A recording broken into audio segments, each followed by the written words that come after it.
The morning of January 8th, 2025, will go down in Chad's history as a day of chaos and uncertainty. A group of armed assailants stormed the presidential complex in N'Djamena, the very symbol of the country's political power and authority. Shots rang out in the heart of the capital, and what followed was a brutal clash between the attackers and Chadian security forces. In a matter of hours, 19 people lay dead, and the entire country was left wondering how such an audacious assault could take place in the center of their government. If you are new to our channel, please leave a like as well as a sub so you never miss another video. At first, the assumption was that this was another attack by Boko Haram, the radical insurgent group known for its relentless violence in the region. Chad, having long been a frontline state in the fight against insurgent groups in the Sahel, had already become a prime target for these militants. Their presence in the region made it easy to draw that connection, especially given the scale of the violence. But as investigations unfolded, Chad's government quickly shifted the narrative. These weren't seasoned militants with a clear agenda, but a group of criminals, some of whom were reportedly intoxicated at the time. The government's statement that the attackers were misguided and drunk left many wondering how a group of inebriated individuals could manage to breach the most secure area in the country. "I don't find it credible that this was a terrorist act," said a government spokesperson. "In reality, there are a group of amateurs. They had no weapons of war. Their attempt was disorganized and completely incomprehensible." This revelation forced the country to confront several uncomfortable truths. How fragile is Chad's security apparatus if a poorly organized group of individuals could launch an attack of this magnitude? What does it say about the state of the government's control over its capital? This wasn't just a failed security operation. It was a wake-up call. It showed that Chad's political and military establishment was vulnerable to forces it hadn't fully anticipated. The fact that such an event could even happen in the heart of N'Djamena, one of the most fortified locations in the country, posed serious questions about the readiness of Chad's intelligence and defense forces. While the government scrambled to regain control of the situation, the rest of the world watched closely. The message was clear. Chad, a country with a reputation for being a bulwark against insurgency in the Sahel, was now grappling with instability from within. In the aftermath of the attack, Chad's government moved swiftly to restore order. Within hours, military forces poured into the streets of N'Djamena, with tanks rolling down the main thoroughfares as soldiers reinforced the capital's security. The government's message to the public was clear.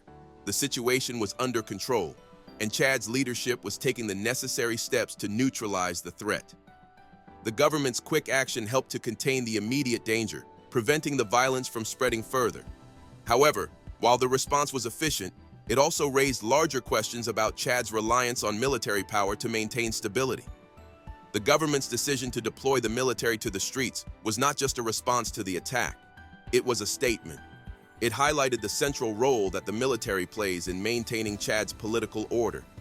Given Chad's history of military rule and authoritarian governance, the use of force to secure the capital sent a clear signal that the military, and not civilian institutions, remained the primary tool for maintaining peace and order.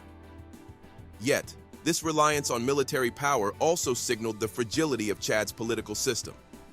In a country where political transitions have been historically marked by coups and unrest, the ease with which military forces can take control reflects the country's lack of political maturity.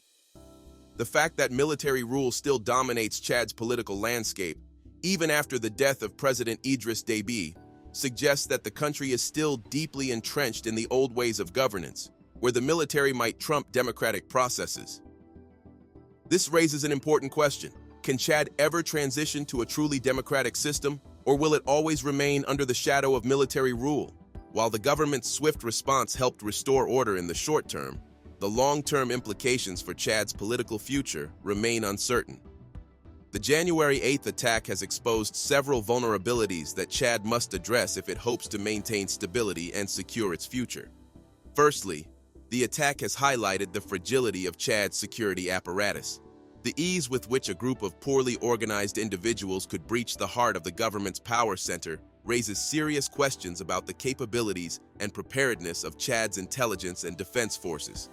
This is particularly concerning, given Chad's role as a regional powerhouse in the fight against insurgency in the Sahel. The fact that such an attack could happen in the capital, which is supposed to be one of the most secure areas in the country, suggests that Chad's security forces may not be as invincible as they have been perceived.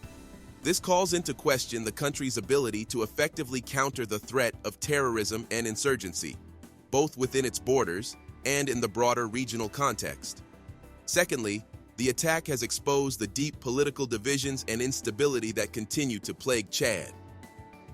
The country's recent history has been marked by military coups, political upheaval, and the concentration of power within the hands of the military. The January 8th incident serves as a stark reminder that this legacy of authoritarianism and military dominance has not been fully overcome. The government's reliance on the military to restore order in the aftermath of the attack underscores the fragility of Chad's political system, which remains heavily militarized and lacks the robust democratic institutions necessary to ensure a smooth transition of power and the peaceful resolution of conflicts. This raises the specter of further unrest and the potential for a renewed cycle of instability that could undermine Chad's long-term stability and development. Thirdly, the attack has highlighted Chad's vulnerable position within the broader regional context. As a key player in the fight against insurgent groups in the Sahel, Chad has long been a target for these organizations, which see the country's military strength as a threat to their ambitions in the region. The January 8th incident suggests that these groups may have found new avenues to destabilize Chad, both from within and from across its porous borders. This vulnerability is compounded by Chad's geographic location, which makes it particularly susceptible to attacks from insurgents operating in the Lake Chad Basin. The vast, ungoverned spaces and the natural barriers that exist between Chad and its neighbors make it difficult for security forces to effectively patrol the borders, allowing militant groups to operate with impunity. The events of January 8, 2025 have set the stage for a new phase in Chad's history. The attack on the presidential complex, while a tragedy, has highlighted the vulnerabilities within the country's political and security systems. However, it has also underscored the resilience of Chad's leadership and the country's determination to maintain control in the face of external and internal challenges. The swift response from the government and military demonstrated their ability to restore order quickly, but it also raised questions about the long-term sustainability of such heavy-handed tactics.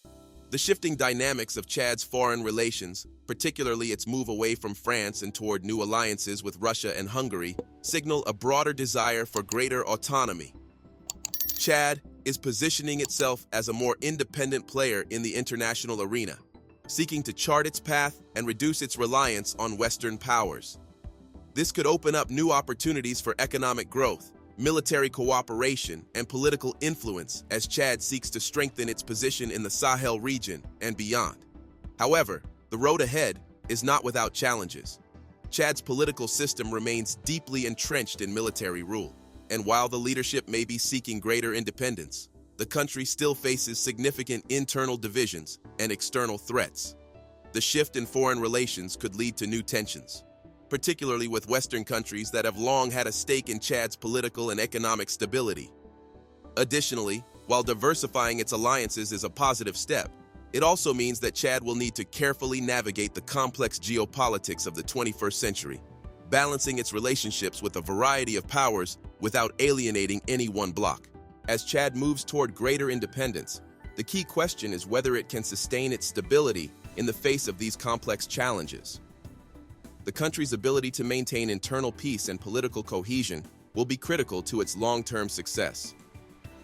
The January 2025 attack was a stark reminder of how fragile Chad's security can be, but it also served as a wake-up call for the government to strengthen its defenses, both internally and externally. The coming years will be a critical period for Chad as it works to carve out its place in a rapidly changing world. Whether the attackers were members of a larger insurgent group or just misguided criminals, the attack served as an important lesson for Chad. The fact that such a breach of security occurred, regardless of the attacker's intentions, exposes vulnerabilities in the country's security framework. It's a wake-up call for Chad's leadership to realize that security threats are not always as clear-cut as they seem.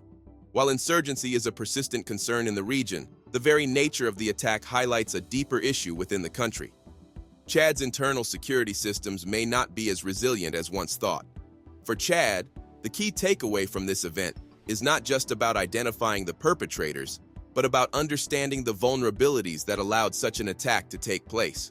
Whether these were misguided criminals or insurgent operatives doesn't change the fact that Chad must be more prepared to handle a wide range of security threats, both external and internal. To become more resilient, Chad will need to fortify its security infrastructure, improve intelligence gathering, and create avenues for political engagement that allow its citizens to feel heard and valued. In the broader context, this attack serves as a warning not just for Chad, but for other African nations facing similar challenges. As the continent continues to deal with the fallout from historical political instability, economic struggles, and the pressures of global geopolitics, it is clear that resilience cannot simply be about military might. It must also be about fostering political stability, economic independence, and social cohesion. Chad's journey toward resilience is still in its early stages, but the lessons learned from this attack could serve as a guide for future generations. The country has the opportunity to emerge stronger from this crisis, but only if it takes the necessary steps to address its vulnerabilities and build a more resilient, inclusive society. Whether the January 2025 attack was a random criminal act or a targeted assault by insurgents, the message is clear. Chad must prepare for a future where resilience is the key to its survival and success. The country must not just focus on quelling immediate threats, but also on creating long-term stability that can withstand the pressures of both internal and external forces. The road ahead for Chad will be a challenging one, but the stakes are high.